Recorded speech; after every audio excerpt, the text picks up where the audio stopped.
चलो जी, इसका बताओ वर्क। लास्ट क्लास में तो हम लोगों ने काफी कुछ कर लिया था ना, कि अगर सेम डायरेक्शन में होता है तो फोर्स और डिस्प्लेसमेंट मल्टीप्लाई करते हो, अपोजिट डायरेक्शन होता है तो माइनस फोर्स इंटू डिस्प्लेसमेंट, किसी एंगल पर होता है तो फोर्स और डिस्प्लेसमेंट और फिर कॉस थीटा लगा देते हैं। ये तो हम लोगों ने प्रीवियस क्लासेस में डिस्कस किया था। अभी एक ना क्वेश्चन ये है, देखो यहाँ पर एक फोर्स लगा रहे हैं, लेकिन उस फोर्स की जो वैल्यू है वो चेंज हो जाती है। मतलब हर 10 मीटर के बाद वो बदल जाता है। हर 10 मीटर के बाद, मतलब 10 मीटर तक तो कांस्टेंट रहेगा, लेकिन 10 मीटर के बाद वो बदल जाता है। क्वेश्चन में जैसा फिगर में दिया हुआ है तुम्हें कि पहले 10 मीटर तक के लिए ये 12 न्यूटन रहेगा, ठीक है। उसके बाद नेक्स्ट 10 मीटर में, for the next 10 metre force की जो वैल्यू है वो 24 न्यूटन रहेगी। फिर जैसे ही 10 मीटर कंप्लीट हो जाते हैं ये 36 न्यूटन हो जाता है, फिर 48 न्यूटन हो जाता है। ये क्वेश्चन थोड़ा सा गलत लिखा है यहाँ पर, ये डबल नहीं होगा, इज चेंज्ड, है ना, चेंज्ड। तो 12 न्यूटन था स्टार्टिंग के 10 मीटर के लिए, ये 12 न्यूटन रहेगा। अगले 10 मीटर के लिए ये 24 हो गया, उसके अगले 10 मीटर के लिए ये 36 हो गया, उसके अगले 10 मीटर के लिए ये 48 हो गया। इस तरीके से चल रहा है ये। तो टोटल 50 मीटर चलने में कितना वर्क किया होगा इसने, देखो। तो जो हमारा पहला वाला मतलब कि फर्स्ट 10 मीटर है, इसमें हमने कितना वर्क किया होगा ये बताओ।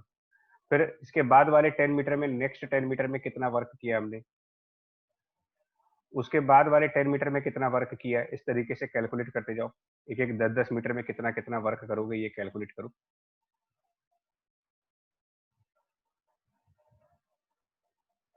सर पहले वाले में 120 न्यूटन, हाँ जी, सर 120 जूल पर। तो 10 मीटर और 120 newton 12 newton multiplied by 10 metre, तो 120 जूल हो गया। लेकिन अगले 10 मीटर में आप 24 न्यूटन पे आ गए, 24 न्यूटन और 10 मीटर, तो 24 इंटू 10 यानी कि 240 जूल हो गया। उसके बाद 36 न्यूटन हो जाएगा फॉर द नेक्स्ट 10 मीटर, तो 360 जूल। फिर 48 हो गया फॉर द नेक्स्ट 10, 480 जूल।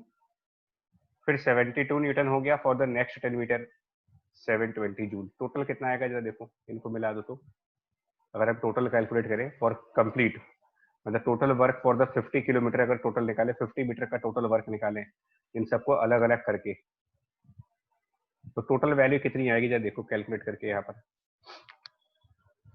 बोलो। 1920 1920 ठीक है ना, ओके। अब देखो यहाँ पर सबसे पहले फोर्स कितना था हमारा, है ना। सबसे पहला वाला फोर्स था हमारे पास 12 न्यूटन का। उसके बाद फोर्स हो गया 24 न्यूटन का। उसके बाद फोर्स हो गया 36 न्यूटन का। उसके बाद हो गया 48 न्यूटन का। और उसके बाद हो गया 72 न्यूटन का। तो ये जो 12 न्यूटन है, 24 न्यूटन है, 36 न्यूटन है, ये 48 न्यूटन है और ये 72 न्यूटन। ठीक है, हम क्या करते हैं, इन पांचों का एवरेज निकालते हैं। एवरेज ऑफ दीज वैल्यूज कैसे निकालेंगे एवरेज, देखो 12 plus 24 plus 36 plus 48 plus 72, 5 values हैं और डिवाइडेड बाय 5। चेक करो, ये भी बताना कितना आएगा, एवरेज कितना आएगा यहाँ पर। सर 384।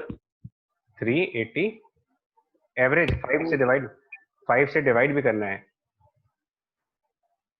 एवरेज निकालने के लिए 5 से डिवाइड तो करोगे। यस सर 384 आ रहा है। क्या बात कर रहे हो यार, एवरेज 38.4 so 38.4 हाँ 38.4 न्यूटन आ सकता है ये। yes sir I think इसने नीचे वाले को कर दिया होगा 1920 जूल डिवाइडेड बाय 5 कर दिया होगा इसने। नहीं नहीं नहीं, फोर्सेस का है, एवरेज ऑफ दिस वैल्यूज मतलब फोर्सेस की वैल्यूज का। यस सर फोर्सेस का ही तो निकालना है सर, वो रणधीर ने कर दिया था। एनीवे तो 38.4 न्यूटन जो आ रहा है ना, अब एक काम करो, इसको मल्टीप्लाई करो 50 से। देखो क्या आता है, मल्टीप्लाई बाय 50, देखो क्या बनता है ये। 9202। 38.4 को अगर मैं 50 से मल्टीप्लाई करूं, 50 से मल्टीप्लाई कर देता हूँ, 38.4 और मल्टीप्लाइड बाय 50, तो क्या मिलेगा आपको? So 1920. 1920 1920 So 1920. क्या मतलब समझ में आ रहा है इससे? तो टोटल वर्क निकला एंड में। तो इसका मतलब क्या हुआ कि अगर कहीं पर फोर्स की वैल्यू बदलती जा रही हो, चेंज हो रही हो बार बार, अगर कोई फोर्स बार बार अपनी वैल्यू को चेंज करे, है ना, बार बार अगर अपनी वैल्यू को चेंज करे, तो उसके वर्क को निकालने का क्या तरीका हो सकता है? मतलब आसान तरीका क्या हो सकता है वर्क निकालने का? So we can take the average of the forces and divide it. समझ आया आपको ना कि you take the values of the forces and take the average value of the force, find the average force and then multiply this average force by the displacement. So when the force varies with displacement, a variable force जिसको बोलते हो, मतलब कि force की value बदलती जाए, so now you can say that the work done will be the value average force, average value of the force multiplied by the displacement. अगर ये सेम डायरेक्शंस में है तो, अदरवाइज माइनस साइन लगा देना अगर ये अपोजिट डायरेक्शंस में है, और अगर किसी एंगल पर होंगे तो कॉस थीटा और अप्लाई कर देंगे वहां पर। बट ये तो सेम डायरेक्शन वाले क्वेश्चन थे, इसलिए हमने सिंपल फोर्स और डिस्प्लेसमेंट को मल्टीप्लाई किया है। आया आपका ये लॉजिक समझ में आ रहा है ये चीज? Yes sir. Yes, sir. कि हाँ, कि अगर किसी बॉडी के मोशन को, किसी बॉडी का मोशन हो रहा है और उस मोशन में फोर्स कांस्टेंट नहीं है, फोर्स की वैल्यू चेंज हो रही है बार बार, तो फिर ऐसे में वर्क निकालने का जो तरीका है वो क्या है कि हम जब फोर्स की वैल्यू बदल रही होगी तो जो जो वैल्यूज फोर्स की चेंज हुई हैं उन सब का हम एक एवरेज निकालेंगे, और उस एवरेज वैल्यू ऑफ फोर्स को जितना डिस्प्लेसमेंट किया गया है उससे हम उसको मल्टीप्लाई कर देंगे, तो हमारा work done by the variable force मिल जाएगा आपको कंसेप्ट। अब एक काम और करेंगे बच्चा, देखो इसी ये जो मैंने डेटा आपको दिया है, ये जो डेटा दिया है, इसे डेटा को एक काम और करना है तुम्हें। मैं यहाँ पर ग्राफ प्लॉट करना चाहता हूँ, मेरा मतलब मन कर रहा है मुझे ग्राफ बनाने का, तो जरा देखो कैसे ग्राफ बनेगा, इस क्वेश्चन में ग्राफ कैसे बनेगा। ठीक है, तो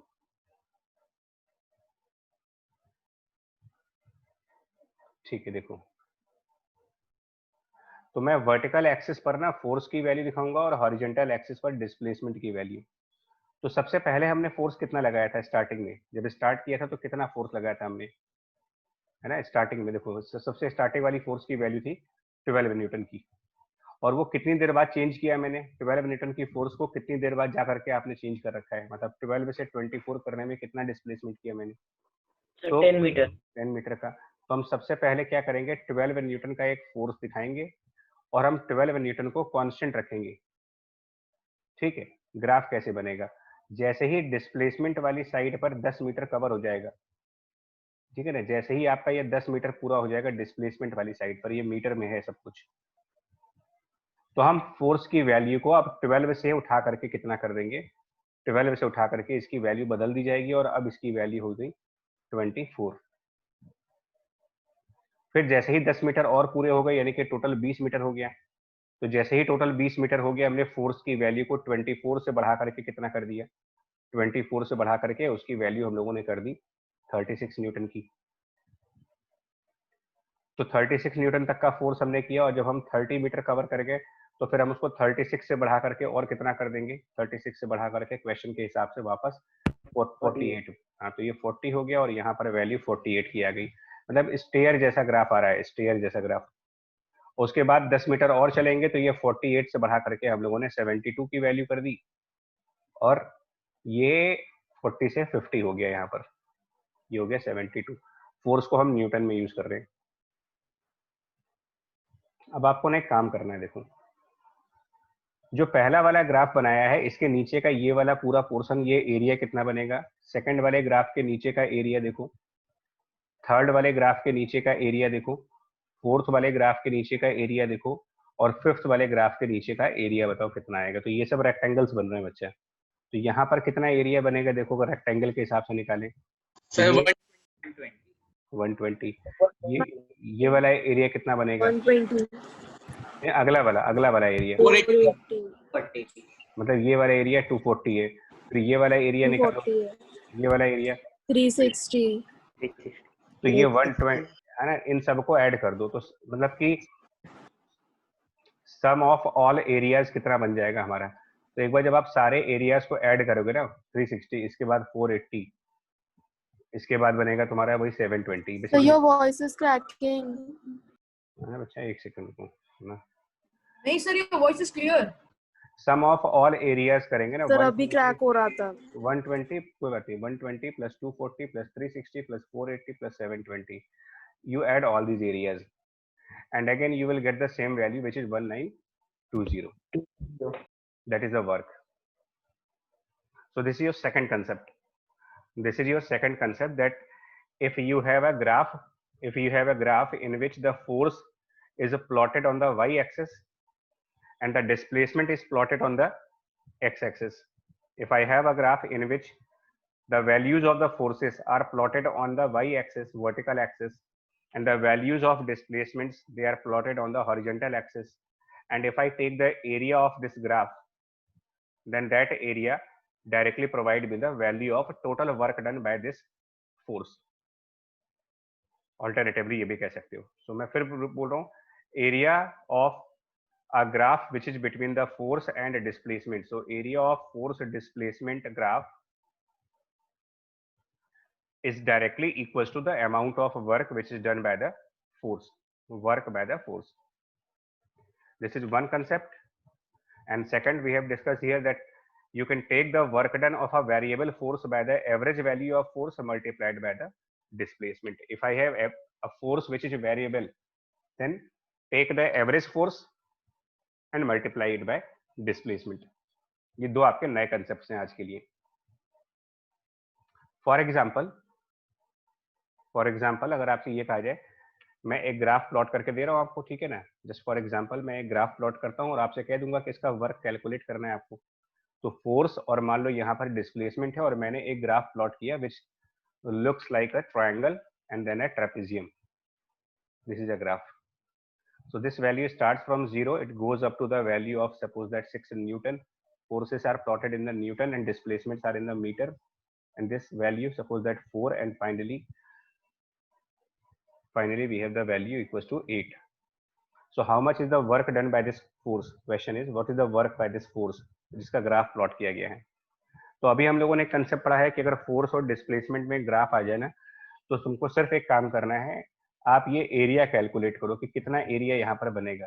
तो ये एरिया एंड देन इसके आगे जो ये रेक्टेंगल बन रहा है ये वाला एरिया, टोटल एरिया कैलकुलेट करना आपको ये. तो फर्स्ट वाला एरिया ट्रायंगल से बनेगा which is half base into height. Base of this triangle is 0 to 4. So base of triangle 4 हो गया and the height of this triangle equal to 6. And then second one area which is a rectangle, again base into height. So base of this rectangle is from 4 to 8. That means the length of base will be equal to from 4 to 8. So this length will be 4 and height of this rectangle will be this height equal to 6. तो total area कितना बना, यहाँ 24 बन रहा है और यहाँ पर 12.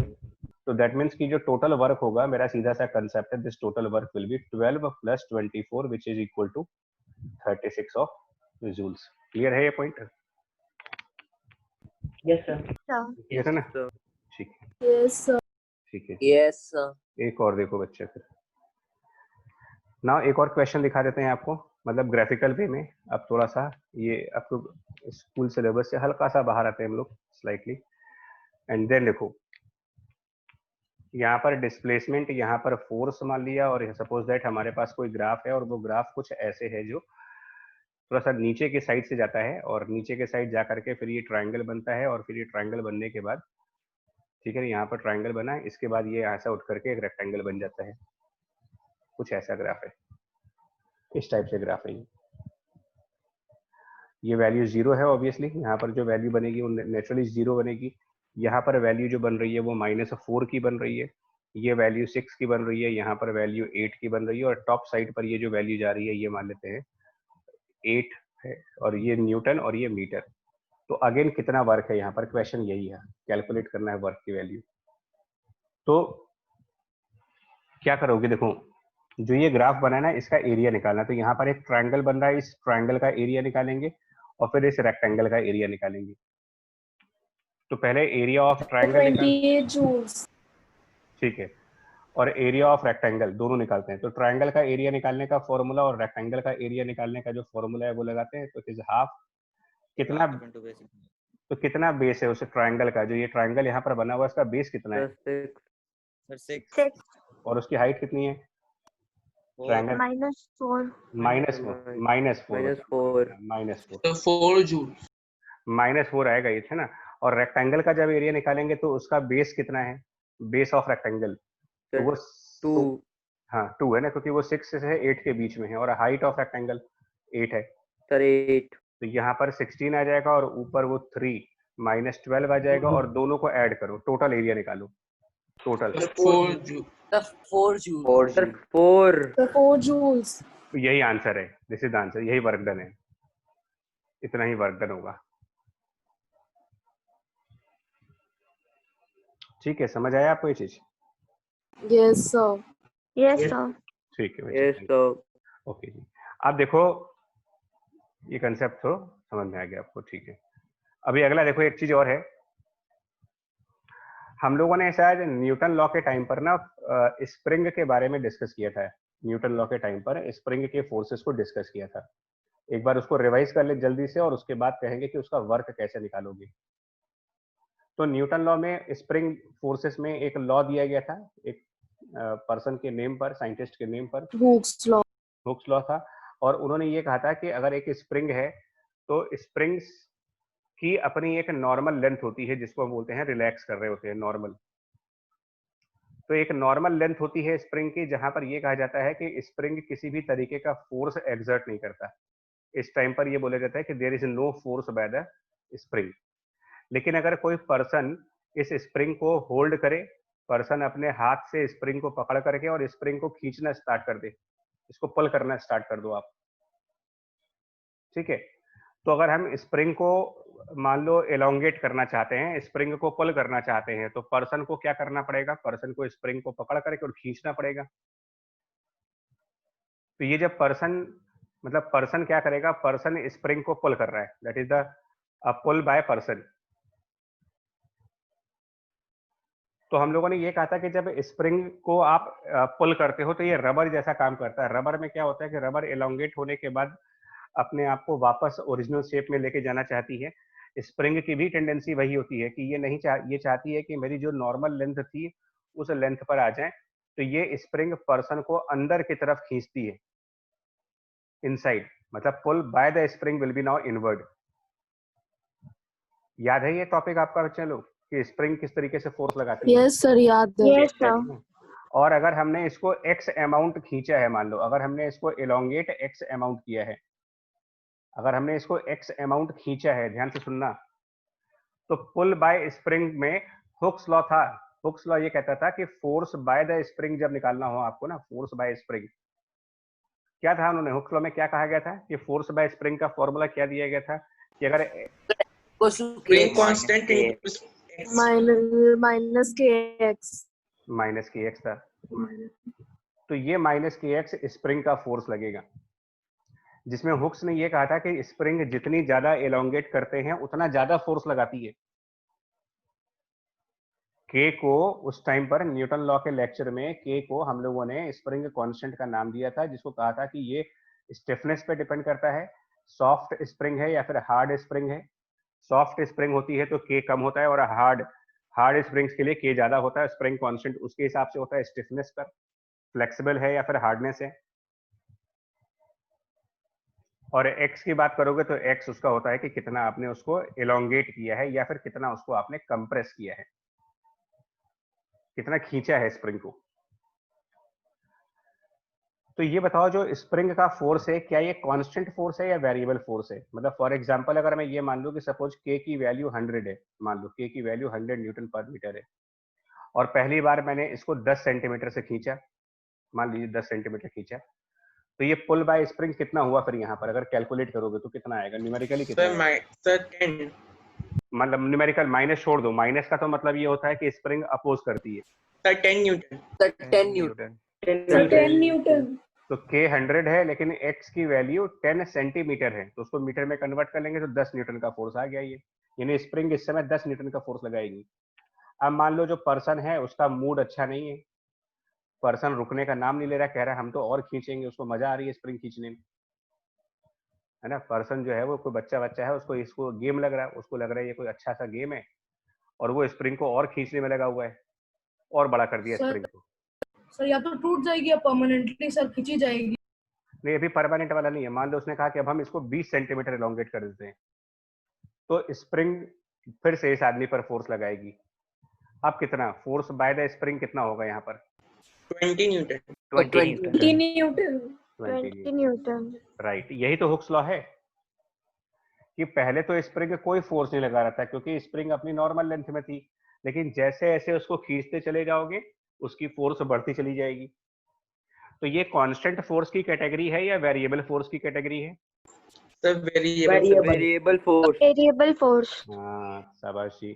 तो अगर मैं आपसे ये पूछूं कि पॉइंट नंबर ए, इसको मैं ए नंबर दे देता हूँ, पॉइंट ए का नाम दे देता हूँ, खींच करके दूसरी बार इसको बी पॉइंट का नाम दे देता हूँ, और तीसरी बार हम इसको सी पॉइंट का नाम दे देते हैं। अब अगर मैं कहूं कि ए टू बी जाने में बताओ स्प्रिंग ने कितना काम किया, वर्क बाय स्प्रिंग क्या हुआ? तो हम यहाँ पर जानते हो क्या कंसेप्ट लगा? 1 जूल। बच्चा सुनो, आप यहाँ कंसेप्ट क्या लगाओगे? स्प्रिंग का फोर्स वेरिएबल है ना यार, यहाँ पर 0 फोर्स थी और यहाँ 10 न्यूटन की फोर्स हो गई, तो हम यहाँ पर ये कंसेप्ट लगाएंगे, जब वेरिएबल है एवरेज फोर्स देखेंगे, हम एवरेज निकालेंगे, तो 0 और 10 का एवरेज कितना आएगा? यहाँ पर 0 फोर्स है और यहाँ 5 न्यूटन। 5 न्यूटन। तो एवरेज, हाँ, एवरेज फोर्स को डिस्प्लेसमेंट से मल्टीप्लाई करेंगे, तो यहाँ पर आएगा 5 न्यूटन और मल्टीप्लाइड बाय डिस्प्लेसमेंट 10 सेंटीमीटर यानी कि 0.1 मीटर, यानी कुल मिलाकर के 5 जूल वर्क। 0.5। ठीक है, अब ये पॉजिटिव वर्क किया कि नेगेटिव वर्क किया ये भी देखो, तो ये बताओ। 0.5। हाँ 0.5 होना चाहिए। हाँ 0.5 सही कह रहे हो। मतलब पॉजिटिव या नेगेटिव? तो पॉजिटिव। सब पॉजिटिव। बच्चा ध्यान से देखो, सर नेगेटिव। स्प्रिंग की फोर्स, स्प्रिंग की फोर्स लेफ्ट साइड पर है, स्प्रिंग की फोर्स नेगेटिव, और बॉडी का मोशन राइट साइड हो रहा है। स्प्रिंग की फोर्स लेफ्ट साइड पे काम कर रही है और मोशन राइट साइड की तरफ हो रहा है, दो अपोजिट डायरेक्शन में चले गए दोनों। तो ऐसे में वर्क कैसा लिखते हो? जब फोर्स की डायरेक्शन और डिस्प्लेसमेंट की डायरेक्शन एक दूसरे के अपोजिट आती है तो कैसा वर्क लिखते हो? नेगेटिव। तो ये -0.5 जूल हुआ, यानी वर्क बाय स्प्रिंग माइनस में है। अच्छा, अगर मैं कहूं कि बी टू ए जाने में वर्क बाय स्प्रिंग कितना हुआ? B2 positive 0.5 joule. एक मिनट प्लस प्लस 0.5। अरे बच्चा, प्लस 0.5 जूल। क्वेश्चन चेंज है, B2C कर दिया है, वर्क बाय स्प्रिंग। तो फिर से average force into displacement. Sir -3 joule. हाँ, अब देखो जब पॉइंट बी पर थे तो 10 न्यूटन की फोर्स लग रही थी और पॉइंट सी पर चले गए तो 20 न्यूटन की फोर्स लग रही, तो एवरेज कितना हो गया? 10 और 20 का एवरेज निकालो।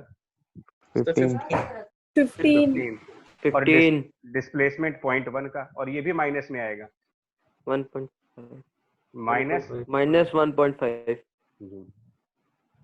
इसको समझो कंसेप्ट को यार बच्चे लोग, आप लोग तो जल्दीबाजी कर देते हो बहुत ज्यादा। तुमको हम एक एक्स्ट्रा चीज पढ़ा रहे हैं, है ना। अच्छा ये देखो सर 0.2 होगा क्या? तो 0.2 होगा ना? कैसे भाई? अच्छा नहीं सर ठीक है, B2C है, मुझे लगा A2C है। नहीं, A to C अब बताने जा रहे हैं। A to C अगर निकालना होगा तो कैसे होगा? देखो A to C निकालना है तो A पर तो 0 फोर्स है, 0 न्यूटन, और C पर जाकर के 20 न्यूटन हो गई, है ना। 0 न्यूटन से 20 न्यूटन, तो 0 न्यूटन से 20 न्यूटन का मतलब एवरेज कितना हो गया इसमें? Average 10 Newton. और डिस्प्लेसमेंट कितना हुआ A to C में? A to C 20 centimetre. 0.2 metre. तो अब कितना वर्क हो गया?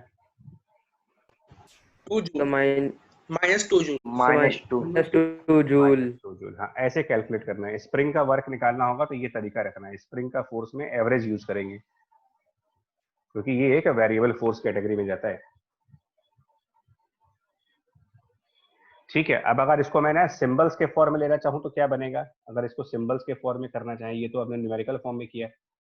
अब अगर यहीं पर आपको इसको जनरलाइज करना चाहो, वर्क बाय स्प्रिंग, अगर आपको फॉर्मूला बनाना हो इसका, ये सिंबल्स के फॉर्म में करना चाहते हो तो कैसे होना चाहिए? देखो, सपोज करें कि स्प्रिंग नॉर्मल लेंथ में है, ठीक है, ये लेंथ इसकी नॉर्मल मान लेते हैं।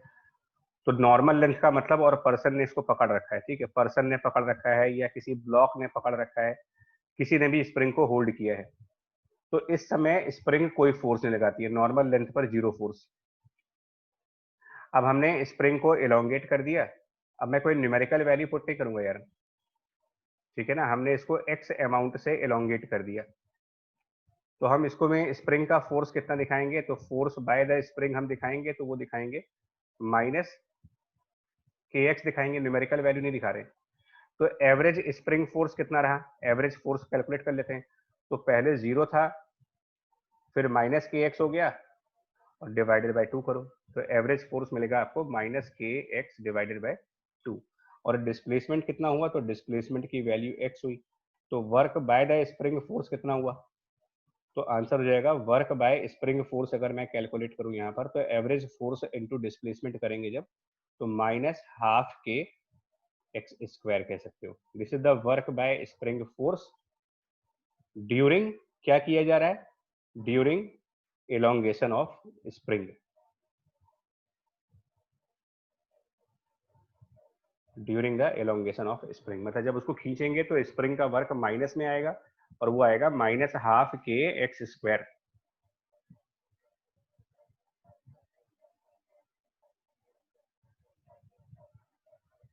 ठीक है कि नहीं, बोलो बच्चे लोग? Yes Yes, sir. sir. ठीक है, हाँ ठीक है, अच्छा ठीक है। Yes, sir. अच्छा, ये बताओ, ये जो पर्सन है इसने कितना काम किया? वर्क बाय पर्सन कितना हुआ? Sir +12 kx। +12 KS is वो x square. वो प्लस क्यों होगा? सर पोजीशन वो केस Sir, में डायरेक्शन में जा रहा है। displacement Because direction it is change. in direction हाँ, क्योंकि पर्सन मतलब पुल बाय पर्सन तो राइट साइड है ना यार, person is pulling to the right side and motion is also right side. तो पर्सन के लिए तो फोर्स राइट और डिस्प्लेसमेंट सेम डायरेक्शन में है, तो ये +12 kx² का होगा। देखिए, दो फोर्स हैं यहाँ पर, पहली बात समझो, दो फोर्सेस लग रही हैं। एक, जिस फोर्स के साथ ये आदमी खींचेगा उसको, आदमी या औरत जो भी है, पर्सन है, तो ये पर्सन जो खींचेगा राइट साइड और स्प्रिंग खींच रही है लेफ्ट साइड। तो दो फोर्सेस है यहाँ पर, लेकिन डिस्प्लेसमेंट राइट साइड हो रहा है। तो एक फोर्स पॉजिटिव में वर्क कर रही है और एक फोर्स नेगेटिव में वर्क कर रही है। ठीक है ये चीज? Yes Yes, sir. Yes, sir. चलिए जी, नेक्स्ट टॉपिक पे आते हैं। एनर्जी।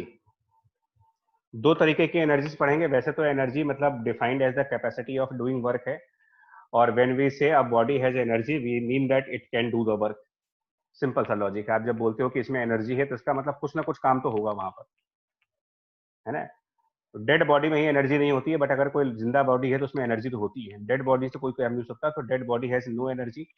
बट यस, कोई अगर लाइव बॉडी है तो फिर ब्रीथ कर सकता है, या फिर किसी भी तरीके की बॉडी है तो उसमें एनर्जी है। एनर्जी की यूनिट जूल्स हैं, अदर यूनिट्स में किलो वाट आवर्स हैं, कैलोरीज हैं, अर्ग्स हैं, इलेक्ट्रॉन वोल्ट हैं। ये मतलब एक तरीके से जनरल नॉलेज का टॉपिक है। एनर्जी के कई फॉर्म होते हैं, जैसे कई सारे फॉर्म का मतलब कौन कौन से फॉर्म ऑफ एनर्जी हो सकते हैं ना। तो form of energy many forms में क्या क्या आ सकते हैं? तो मैनी फॉर्म्स का मतलब इसमें काइनेटिक एनर्जी का फॉर्म होता है, पोटेंशियल एनर्जी का फॉर्म होता है, साउंड के फॉर्म में एनर्जी होती है, जो हम लोग बोलते हैं ये भी एनर्जी है। लाइट यानी बल्ब के फॉर्म में, इलेक्ट्रिसिटी के फॉर्म में, है ना। मल्टीपल फॉर्म्स ऑफ एनर्जीज हैं। इसके अलावा न्यूक्लियर एनर्जी के फॉर्म में, तो वो एक जनरल बात कही जा रही है आपसे। मल्टीपल फॉर्म्स ऑफ एनर्जी हैं, जिसमें से हम किसी भी एनर्जी को किसी भी एनर्जी में कन्वर्ट कर सकते हैं। केमिकल एनर्जी होती है, तो डिफरेंट टाइप के इंस्ट्रूमेंट्स में, जैसे बैटरी लेंगे तो बैटरी में केमिकल एनर्जी को हम इलेक्ट्रिकल में कन्वर्ट कर देते हैं। मोटर्स में इलेक्ट्रिकल एनर्जी को मैकेनिकल एनर्जी में कन्वर्ट कर देते हैं, तो कन्वर्जन हो सकते हैं एक दूसरे में। उसके अलावा एनर्जी के बारे में ये स्टेटमेंट है कि it can not be destroyed और क्रिएटेड, ठीक है, वो कॉमन स्टेटमेंट है।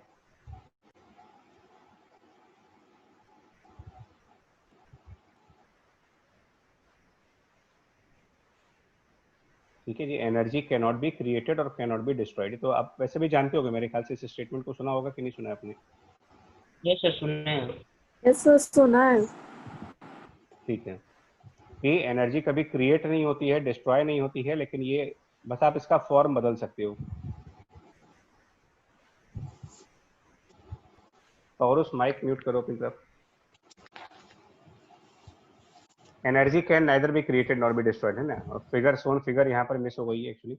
एनीवे, तो ये तो खैर जनरल बातें हैं यार, आगे बढ़ते हैं। देखो हम लोग जिस एनर्जी की बात करेंगे ना, हम लोग बात करेंगे मैकेनिकल एनर्जी की, मतलब हमारा इस चैप्टर से जो रिलेशन है वो मैकेनिकल एनर्जी का है। बाकी एनर्जीज अलग अलग चैप्टर्स में आएंगे। जब आप साउंड का चैप्टर पढ़ोगे तो साउंड की एनर्जी आएगी, लाइट का चैप्टर पढ़ाएंगे तो लाइट की एनर्जी, 10th में इलेक्ट्रिसिटी पढ़ेंगे तो इलेक्ट्रिसिटी की एनर्जी, न्यूक्लियस पढ़ेंगे न्यूक्लियर की एनर्जी, केमिस्ट्री में आप केमिकल एनर्जी पढ़ोगे। तो ये तो अलग अलग चैप्टर्स में डिस्कस होने ही है। बट इस चैप्टर में हम सिर्फ दो एनर्जीज की बात करेंगे, एक होती है काइनेटिक एनर्जी और एक होती है पोटेंशियल एनर्जी। तो इन दोनों की हम बात करेंगे, बाकी की बात नहीं करेंगे। अभी नहीं करेंगे, इस चैप्टर में नहीं करेंगे, अगले और किसी चैप्टर में कर लेंगे। बट प्रेजेंट चैप्टर का जो हमारा डिस्कशन है वो सिर्फ काइनेटिक एनर्जी के बारे में होगा और पोटेंशियल, और इन दोनों को मिला करके आप कहते हो कि ये मैकेनिकल एनर्जी होती है। तो mechanical energy is the sum of kinetic energy and the potential energy. तो पहले काइनेटिक एनर्जी डिस्कस करेंगे, फिर पोटेंशियल एनर्जी को डिस्कस करोगे। तो पहले काइनेटिक एनर्जी के बारे में डिस्कस कर ले, तो इसमें ज्यादा डिस्कस करने के लिए कुछ है नहीं, because kinetic energy is the energy which is possessed by the body by the virtue of it's motion. मतलब मूव करने की वजह से जो एनर्जी आती है वो काइनेटिक एनर्जी। एनर्जी है तो स्केलर क्वांटिटी होगी, नेचुरल सी बात है। फॉर्मूला इसका होता है 1/2m/v²। मोमेंटम, ये चीज एक्चुअली मैंने पहले लेक्चर में पढ़ाई थी आपको, एक बार एक लेक्चर दिया था जिसमें काइनेटिक एनर्जी और मोमेंटम का आपस में रिलेशन बताया था, Yes, sir. है ना। तो Yes, ये sir. हाँ बच्चा, ये जस्ट समराइज करके लाए हैं यहाँ पर खाली। As we know that the momentum is mass into velocity and relation between the kinetic energy and momentum is k = p² divided by 2m। एक एग्जाम से जस्ट पहले हमने रिवीजन किया था इसको, रिवीजन क्लास थी, उसमें काइनेटिक एनर्जी और मोमेंटम के इस रिलेशन को discuss. Yes. Yes sir. Yes, sir. तो ये सिर्फ मतलब नोट्स कंप्लीट करने के लिए, आई मीन नोट्स कंप्लीट रहे मेरे। बट अभी हमारा मेन पॉइंट ये है कि the kinetic energy is 12m/v²। But this is the kinetic energy defined as, but this definition is for a particle only. For a particle you can write down the kinetic energy is 12m/v²। और ये कैसे हुआ, ये question भी है ना कि ये हुआ कैसे। Why kinetic energy is 12m/v²? Why not 12m/v³? Sir इसका पूरा डेरिवेशन है, हाँ, तो सर डेरिवेशन पढ़ा है सर स्कूल में। Right right. तो डेरिवेशन ये है, देखो laws of motion. Laws of motion, हाँ ये है।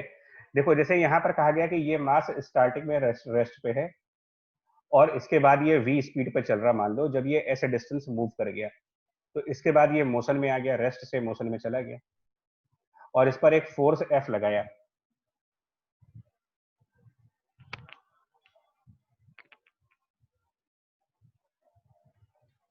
ठीक है जी, वॉइस एक मिनट वेट करना है, इंटरनेट का कुछ प्रॉब्लम हो रहा है।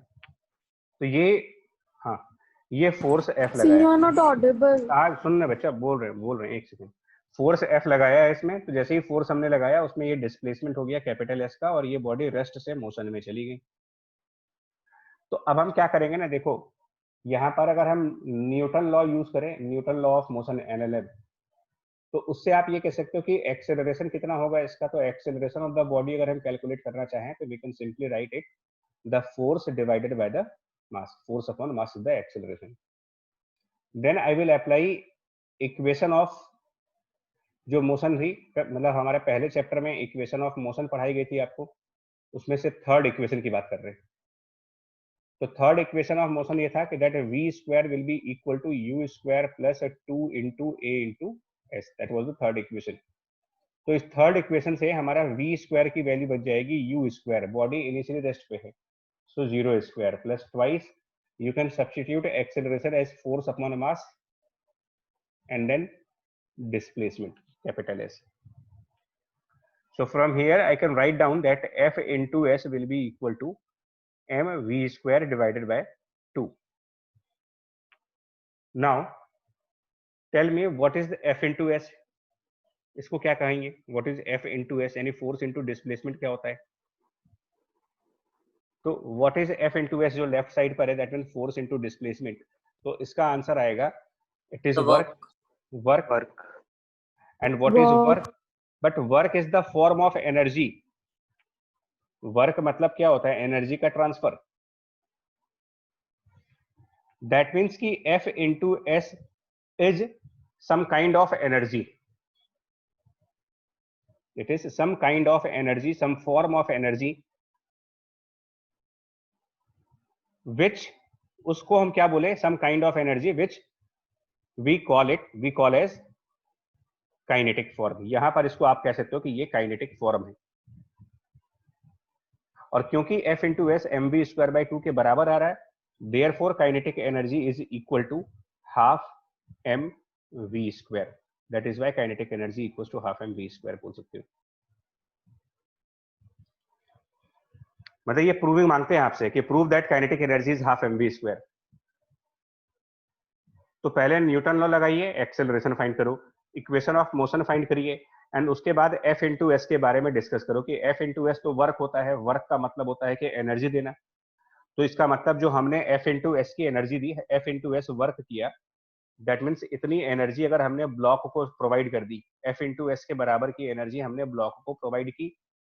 तो जो एनर्जी हमने ब्लॉक को प्रोवाइड की है that is equal to half mv square. अब जो एनर्जी हमने ब्लॉक को प्रोवाइड की है उसकी वजह से ब्लॉक मोशन कर रहा है, तो इस वजह से हमने एनर्जी का नाम बदल दिया और कह दिया कि क्योंकि इसकी वजह से बॉडी मोशन कर रही है, इसको हम काइनेटिक एनर्जी का नाम देंगे. ये तो लिखा है आपसे, energy possessed by the body by virtue of motion. तो जिस एनर्जी की वजह से बॉडी में मोशन आ जाए, आप कह देना कि ये काइनेटिक एनर्जी है वो. और एनर्जी अपने आप तो आएगी नहीं ना, एनर्जी लाने के लिए, एनर्जी देने के लिए काम करना पड़ता है. एक बॉडी में एनर्जी तभी आती है जब उस पर हम कुछ काम करेंगे. काम करने का मतलब उस पर हम फोर्स लगाएं, उसके ऊपर कोई डिस्प्लेसमेंट करें. तो हम किसी बॉडी पर फोर्स लगाएंगे, हम किसी बॉडी को डिस्प्लेस करेंगे, ठीक है.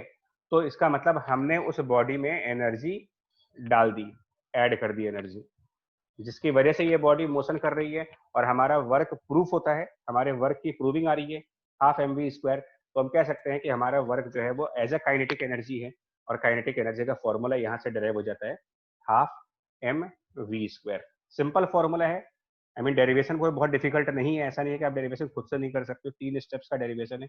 नंबर 1 न्यूटन लॉ, नंबर 2 पे third equation of motion, and number 4 पे जाकर के नंबर 3 पर you have to tell what is the value of Fs, since F into S is known as work done, force into displacement is known as work done, which is a form of energy, and that means F into S is some kind of energy for this body. ठीक है. And some kind of energy for this body में सिर्फ क्या बचता है? Obviously देखो, एक बात बताओ, प्रैक्टिकली क्या किसी बॉडी को पुश करने से आवाज आती है?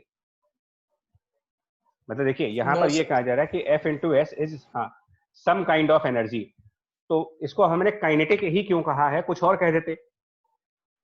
तो देखिए अदर फॉर्म्स क्या क्या है एनर्जी के? एनर्जी के बाकी कौन से फॉर्म्स हैं? यही kinetic, potential, sound, light, electricity, nuclear, chemical. चलो, एक ब्लॉक को पुश करने पर कौन सा साउंड आता है?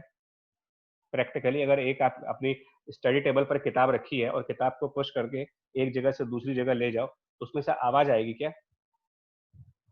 इसका मतलब फोर्स और डिस्प्लेसमेंट, साउंड नहीं आ रहा. क्या उसमें से लाइट जलेगी, बल्ब, क्या वो बल्ब बन जाएगा? तो इलेक्ट्रिसिटी भी नहीं. तो इसका मतलब साउंड के फॉर्म में एनर्जी नहीं है, क्योंकि अगर होता तो आवाज आती. लाइट आनी चाहिए थी, वो भी नहीं हो रहा. कोई केमिकल रिएक्शन होनी चाहिए थी, उसका कलर बदल जाना चाहिए था ब्लॉक का, उसमें से कोई गैसेस निकलनी चाहिए थी, कोई स्मेल आनी चाहिए थी उसमें से. That is all chemical reactions. तो ऐसा तो कुछ होता नहीं कि ब्लॉक को पुश करेंगे तो ब्लॉक का रंग बदल जाएगा, उसका शेप बदल जाएगा, उसकी साइज बदल जाएगी, स्मेल आने लगेगी उसके अंदर से. नथिंग, कुछ नहीं हो रहा. केमिस्ट्री के पॉइंट ऑफ व्यू से कुछ नहीं हो रहा है. ऐसा भी नहीं है कि न्यूक्लियर बॉम्ब बन जाएगा वो. दैट मीन्स कि और ऐसा भी नहीं है कि ब्लॉक को पुश करने के बाद उसका टेम्परेचर बढ़ जाएगा, वो ठंडी चीज गर्म हो जाएगी या गर्म चीज ठंडी हो जाएगी. तो टेम्परेचर भी नहीं बदल रहा है, इसका मतलब हीट भी नहीं है वहां पर. तो क्या हुआ इसका मतलब, जब किसी और तरीके की एनर्जी नहीं हो सकती है तो क्या पॉसिबल बचा फिर आपके पास, कौन सा पॉसिबिलिटी बचती है? सिर्फ एक पॉसिबिलिटी बचती Kinetic है, energy. Kinetic energy. Kinetic energy. Kinetic energy. Right, यही आर्गुमेंट था कि it is some kind of energy. तो when it is some kind of energy then why it is kinetic only, why not other forms? So there is no reason that energy can be converted into some other forms, because if the energy which we obtain by the work, if that energy is converted into sound, a sound must be generated. If that energy is converted into heat, temperature must rise. If that converted as electricity, a current will flow. और real life में ये सब कुछ नहीं होता इसमें से। तो इसका मतलब सिर्फ एक ही फॉर्म एनर्जी का यहाँ पर पॉसिबल दिखता है, और उसको इसीलिए हमने नाम दे दिया काइनेटिक एनर्जी का, और हमने कह दिया कि ये हाफ एम वी स्क्वायर के बराबर होगा। सर मैंने ये पॉइंट देखा था, उसमें लिखा था कि काइनेटिक एनर्जी हमेशा पॉजिटिव होती है, मगर अगर वो वेलोसिटी पे डिपेंडेंट है तो नेगेटिव क्यों नहीं होती? स्क्वायर है यार, वी स्क्वायर, स्क्वायर कैसे नेगेटिव आएगा? अच्छा ठीक है सर, ठीक।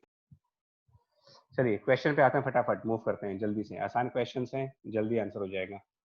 Find the kinetic energy of a mass 400 gram moving at 2 centimetre पर सेकेंड। सो सिंपल है, मास किलोग्राम में कन्वर्ट करेंगे, 400 ग्राम है तो 0.4 किलोग्राम, एंड स्पीड को मीटर पर सेकंड में कन्वर्ट करो, 2 सेंटीमीटर पर सेकंड है तो it will become 0.02 metre per second. So rest you can calculate by the formula half m v square. मैं छोड़ दे रहा हूँ बच्चा, इसमें कुछ करेंगे नहीं हम लोग, ये आपको अपने आप कर लेना, ठीक है। सेकंड क्वेश्चन में 5 किलोग्राम की बॉडी है, इनिशियली रेस्ट पर थी। हाँ जी बच्चा, नेट तो सही है यार, यहाँ पर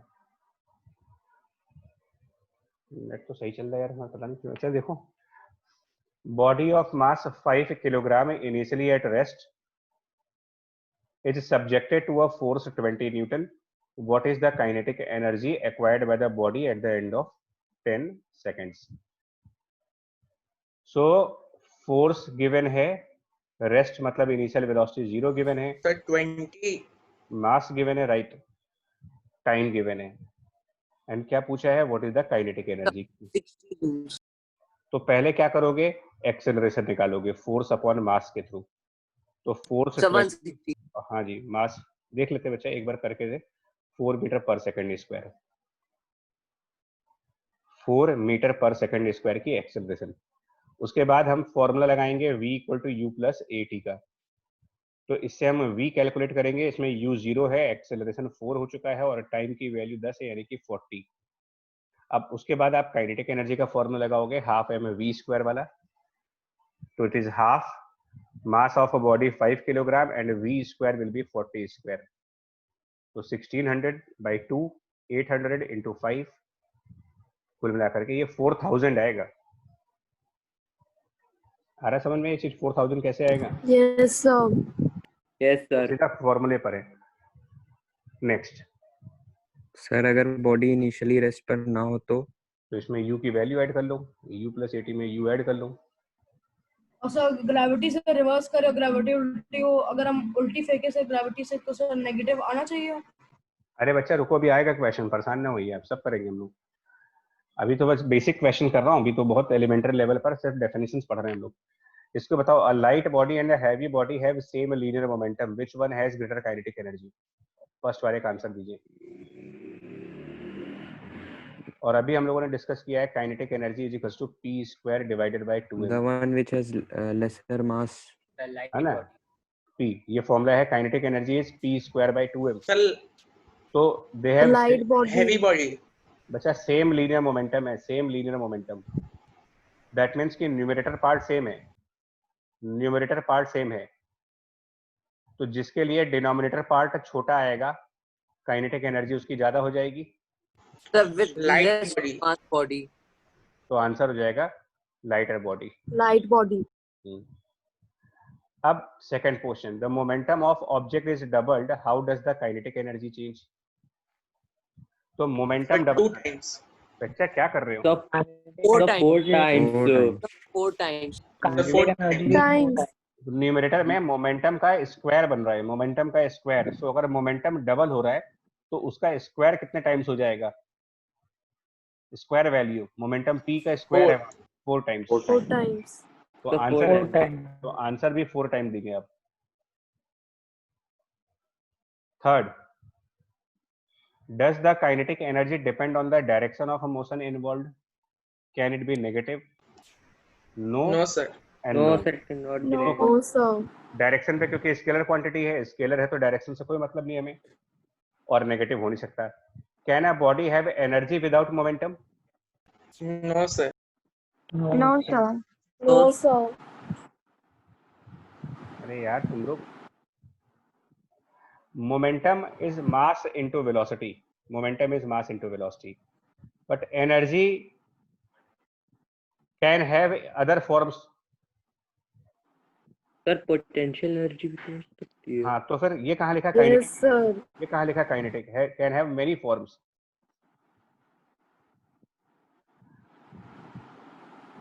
अच्छा, आपके घर में एक स्पीकर है, स्पीकर से गाना निकल रहा, आवाज आ रही है, साउंड आ रहा है उससे, तो क्या उस स्पीकर में मोमेंटम है, उसमें कोई वेलोसिटी है? स्पीकर एक नो जगह, सर। लेकिन No, sound, sir. No, sir. Sound energy तो आ रही है ना? Yes, sir. Yes, sir. Sir इसका आंसर यस होगा। ये थोड़ी लिखा है काइनेटिक एनर्जी, लिखा है काइनेटिक एनर्जी नहीं लिखा मैंने। So yes, it can be. Potential energy हो सकता है, हॉट फैन, हाँ, कई चीजें हो सकती हैं potential energy. Very good, next पे आइए। Relation between the kinetic energy and the work energy theorem, जो भी इन्होंने क्वेश्चन पूछा था कि अगर हमने बॉडी पर फोर्स लगाया और पहले से कुछ वेलोसिटी है और बाद में फिर कुछ वेलोसिटी हो गई तो क्या हो जाएगा आंसर? तो देखो, इसमें कुछ नहीं करना है, इसमें भी सेम प्रोसेस है, सेम प्रोसेस। सबसे पहले न्यूटन लॉ, न्यूटन लॉ के हिसाब से क्या होगा? As per the Newton law, इसमें एक्सेलरेशन फाइंड करोगे तो acceleration force divided by the mass. उसके बाद हम इक्वेशन ऑफ मोशन लगाएंगे, तो इक्वेशन कौन सी अप्लाई करेंगे वो बता देते हैं आपको। इक्वेशन ऑफ मोशन अप्लाई करेंगे थर्ड वाली इक्वेशन अप्लाई करेंगे, तो इक्वेशन ऑफ मोशन जो थर्ड वाली है वो ये कहती है that square of the final velocity equal to u square plus 2as। so here final velocity is v2, so I will write a v2 square initial velocity as a v1 square plus twice acceleration will be according to the Newton law force upon mass into displacement. Then v2 square will be v2 square minus a v1 square is 2 by m f into s, and थोड़ा सा इसको और rearrange कर दें अगर, तो f into s की value बन जाएगी half m v2 square minus half m v1 square. और what is f into S? Again same question है मेरा जो पहले पूछा था, अभी वही क्वेश्चन फिर से है कि f इंटू एस है क्या चीज? तो f इंटू एस यानी कि फोर्स इंटू डिस्प्लेसमेंट, इसको कौन सा नाम दे सकते हो? ये क्या कहलाता है हमारे लिए? Force into displacement. तो इसी को इस चैप्टर में वर्क डन। और ये हाफ m v2 स्क्वायर ये कहलाता है बाद वाली काइनेटिक एनर्जी, और हाफ m v1 स्क्वायर पहले वाली काइनेटिक एनर्जी।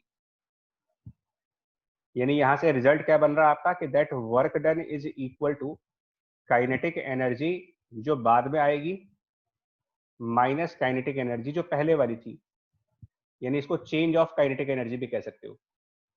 वर्क डन बराबर change of kinetic energy, and this statement known as work energy theorem को बोलते हो, वर्क एनर्जी थ्योरम।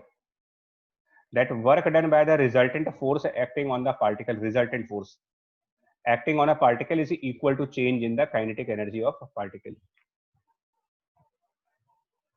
ये भी इसका प्रूफ है। रिजल्टेंट फोर्स मतलब अगर एक से ज्यादा फोर्स लग रहे हैं तो सारी फोर्सेस का वर्क लेंगे हम लोग, जितनी भी फोर्स लगेंगी उन सब का वर्क लेंगे।